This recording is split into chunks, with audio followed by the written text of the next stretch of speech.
What's up guys, Bloodshed here. Today I'm going to bring you 3 wizard speed builds to choose from. They're all viable, fast, fun, in my opinion, speed builds for season 25. So let's go ahead and get right into the gameplay, and then after each set of gameplay we'll cover the builds. Also, if I could get a quick like on the video, it does help the YouTube algorithm. I'd appreciate it, okay? So this build is a Firebird set, and it reminds maybe a lot of you guys of the old Explosive Blast speed build. I think it used to also be called Flash Fire. That was what Quinn's variation that he called it a long time ago. It's fun, man. You get basically unlimited teleports for free. You just have to tap Disintegrate to hit them with that Ignite. And the explosions around you apply the new Firebird set bonus. And it's good to go. Tons of mobility, tons of damage. It's fun. The sound is awful, right? You don't want to play with game sounds with this build because it does have this weird kind of like wishy-washy, I don't know. It's an interesting, it's an acquired taste, if you will. But really easy to build because you're not using a lawn set, right? It's just the Firebird set, and lots of cooldown. We're using the new gem. You can see the stacks of the Anguish gem on there. And we'll get into detail over the build for sure. You can see me bring it up using Ingeom with the setup. We have tons of shields. Wizard is like the king of shields, right? So we have tons of shields, so Squirts doesn't really fall off. And yeah, this is the first one of the 3, and probably the one I would go for, as it seems to be the strongest. But we have another one that is probably faster. We'll get into that also. But yeah, this is the one I would probably play because it's a new take on an old classic. And it does bring back memories of, I think it was like season 6 or 3 to 6 when we first started it, something like that. It's been a long time. It's been a lot of years, let's just say. So the Firebird Explosive Blast speed build, pretty good. We're here at the Armory. Okay, I'm using the new Anguish gem, and there's a very specific affix you want to read on this. When you kill an enemy, the death blow is a big AoE to all enemies, so this definitely helps the damage on all the speed builds if you like this, right? This is going to be really good across the board. Now, I went ahead and tested it without this, and it's still viable. It's pretty much just as good, right? It's like right there. I actually went back and forth deciding on what to do. The second best one would be the 15 stack for your buff, right? So it says it stacks up to 10 times at the very bottom there. But there's another affix that lets it stack to 15 times. So that one's good, and this death blow one is really good. We'll call it the death blow affix. So pretty much all my Anguish gems have the death blow affix on them. So just know that one or the 15 stack is what I would go for. And then obviously you want the appropriate element on the gem and everything like that. Here's the build. We need lots of resource, lots of cooldown. That way we can have, even though we have unlimited teleports with the Firebird set, we need all the cooldown trickling in to have chain reaction up nonstop, right? So stack main stat, double crit, cooldown, and you're good to go. Make sure to focus on your shields just by using Galv, Ashnagars. That way Squirts doesn't drop, you know? And yeah. If you have no resource issues for whatever reason, you can drop Diamond Skin. There's a movement one that you can use, like a movement speed ability.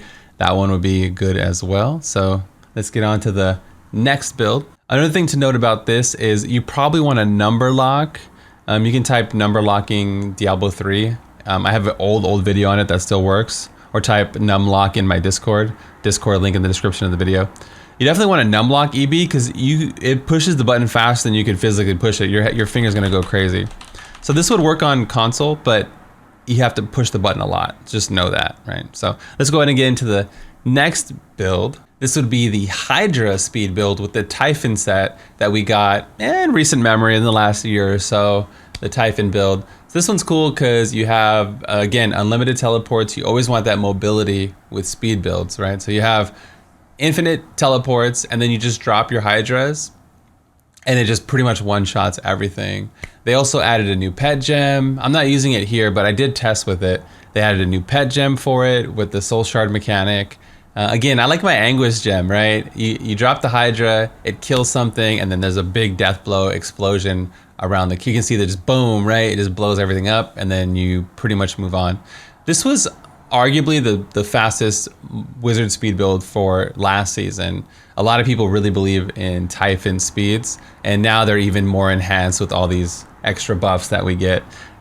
So this would be on par with the EB one, if not faster. Really good for bounties too, right? You can just port around, you have no restrictions. We're using the Aether Walker, tons of arcane power on crit and everything like that. Don't forget the website has the latest version of the build, right? I'm still gonna be tinkering with the setup. It's easy to update, you know, a build written guide versus redoing the whole video. So this is basically how it plays. It gives you a good intro, it gives you a build to work with, a starting platform to work with, and then the website has the latest and greatest versions of everything. So here is my current iteration of the Hydra speed build. You can see I'm using that Anguish gem. Also, I didn't mention it in the last one. If you use the Anguish gem, you have to do poison damage. If your class doesn't do poison damage, you have to roll poison as a primary. You can see I have the primary rolled up there to be able to proc that. And again, you just pretty much port around and drop Hydras down. One thing to note, we are using the other gem, the Shard of Hatred. This is a really good AoE gem, but it does make you weaker against single target. So against single target, I drop the Blizzard. So I actually don't use the Blizzard if there's more than 3 enemies. If there's less than 3 enemies, then I drop the Blizzard to get that extra damage from Winter's Flurry. So I'm not just constantly spamming this. I don't want to play a build where I have to click on 1, 2, 3 things for speeds, for key farming, right? For key farming, I typically want to keep it as minimal as possible unless I could number lock it, you know, because you just want to be fast and efficient in picking things up. So I'll go to the build here. Apocalypse for the bigger clear. Calamity, Arcanaut, Resource. If you don't know what I said about APOC, you can see it there. I re-rolled it on the offhand. It's called Arcane Power on Crit. That's how we get our resource back in a lot of the wizard builds, right? This is what makes wizards sustainability really high. And I also have it on the helm, the Magistrate. Since it is a wizard helm, it can roll Arcane Power on Crit. Obviously you want Hydra damage everywhere. And again, all this will be in the written guide. I just want to give you guys an overview so you can watch the video and then copy and paste this, put it into action, and see how it goes. And the final build we're gonna showcase here is the Veers Archon speed build. Now this is similar to the old playstyle, but the gems give us a little bit more cooldown. We get a little bit more wave clear with the explosions. You can see I'm pretty much just like just like a Archon being of power. I'm just floating around, blowing things up. And we have Messerschmitt in the cube, so we're getting tons of kills, and all those kills are giving us cooldown. So when we're out of Archon, we pop right back into Archon. And all you really need is 1 or 2 stacks of Chantotos. I just kind of tap it for a second, and then I go back into Archon instantly.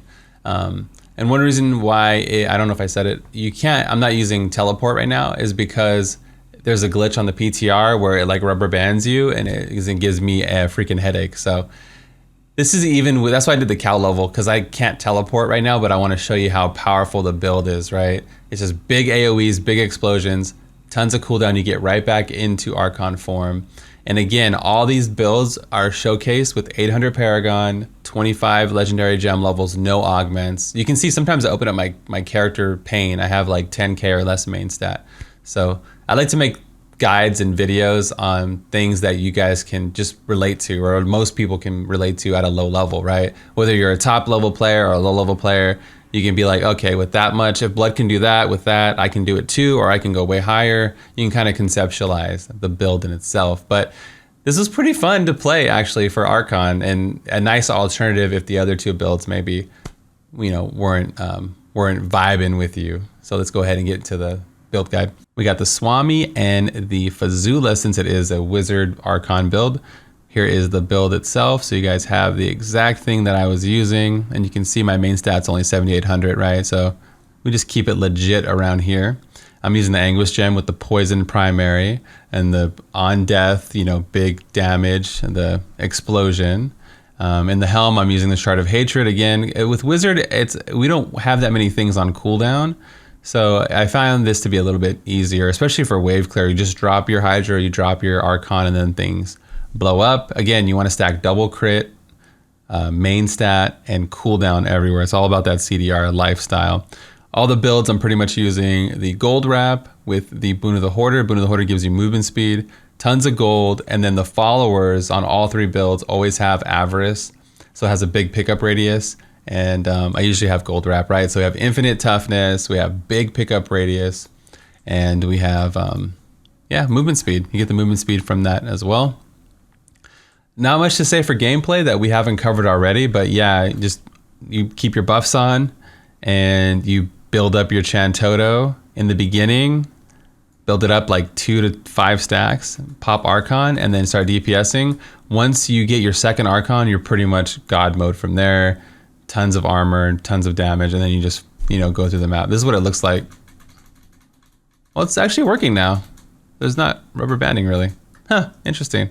Okay, well, maybe they patched it, or maybe I was glitched. It was been glitched for like a week, so I don't know what happened. The Zodiac Ring helps you get back into Archon outside of Archon, but since, as you can tell, I didn't really need it anymore, you can always drop it for Stone of Jordan or anything. Obviously, on softcore, any of this can get dropped for more power. Anything you can see, you can get more power. You're like, I don't need the Shield's Blood, take Warzeshian, definitely go for it. Even on hardcore, I use squirts because of the amount of shields we get with Wizard. You can see right here, sitting in town, I have 977k of shields. So I hope you guys like this kind of build preview, 3 speed builds that I really enjoyed, maybe give you guys a good idea of what you could play.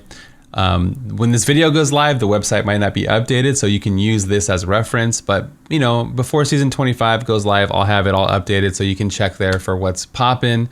I'm definitely going to change this silly hat I got going on here, but that's going to be all for me today. This is Bloodshed, and I'm out of here. Peace.